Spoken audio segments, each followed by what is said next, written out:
Hi, I'm Kate and today I'm making baked plums with raspberry drizzle, Greek yoghurt and toasted almonds. This dish is really light and fresh, something you could have after a main meal or in the afternoon with a cup of tea. There's lots of different textures. We've got the crunchy nuts, the creaminess of the yoghurt which counterbalances the sort of sourness of the raspberries. It comes in at just 205 calories, so it's quite low and you can still have those treats without feeling guilty, which is a bonus.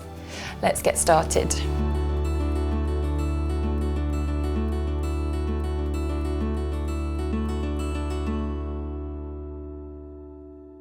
First, I'm going to cut the plums in half. I'm going to remove the stone. So we've got 3 plums. This dish serves 2, so 3 halves each. Plums are really easy to get from all supermarkets, or just look out for a tree. You need to pop them in a baking dish. I've put tin foil on just to avoid any washing up. Cut down on that. Life's too short. So here I've got ground flax seeds. So you can buy them ground or you can buy them whole and use a pestle and mortar or use a blender, but it's really easy to buy them ground and it just saves time. So I'm just going to sprinkle the plums. I'm just distributing around 2 tablespoons of the ground flax seeds. And then they go into a preheated oven at 160 for fan, 180 for normal or gas mark 4 for 20 to 25 minutes. Next, we're going to toast the almonds. We'll toast them dry on a low to medium heat. Just want to make sure that they don't burn.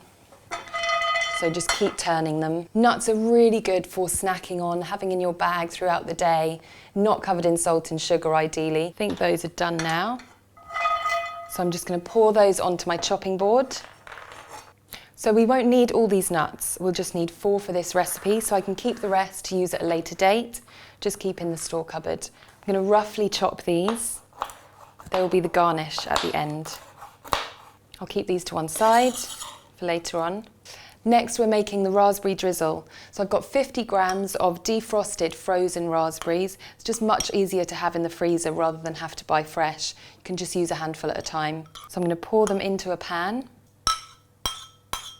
Quite a lot of water comes out of the raspberries while they're defrosting as well, sort of making a syrup. So now we'll add a splash of water on the hob to cook. Again, low medium heat. Just give it a little stir. You can hear it sizzling. It's basically making a jam without the sugar. Berries are really low in sugar, so berries are your friend. They are the lowest sugar out of all fruits. Tropical fruits are the highest, and then dried fruits you can use a little bit, but are extremely high. That's why they taste so sugary. We think that giving children raisins is healthy, but it's not. So I'm just going to mash those a little bit. It's nice to have a little bit of texture. It smells amazing. That's pretty much done. There we go. So that's how quick that was. 2 minutes. Okay, time to get them out the oven. They've been in about 22 minutes. This oven is quite efficient. So what you're looking for is that if you give them a squeeze, they've softened and that the linseeds on top have gone more brown. So I'm going to just place them in the centre. I think it's quite nice to have them in a bowl. And next, the yoghurt. So just 1 tablespoon of yoghurt, kind of drizzled. You can get creative. And then half of the raspberry jam. Like doing abstract painting. And then to finish, half of the toasted chopped almonds scattered. Okay, there it is. Baked plums with raspberry drizzle, Greek yoghurt and toasted almonds.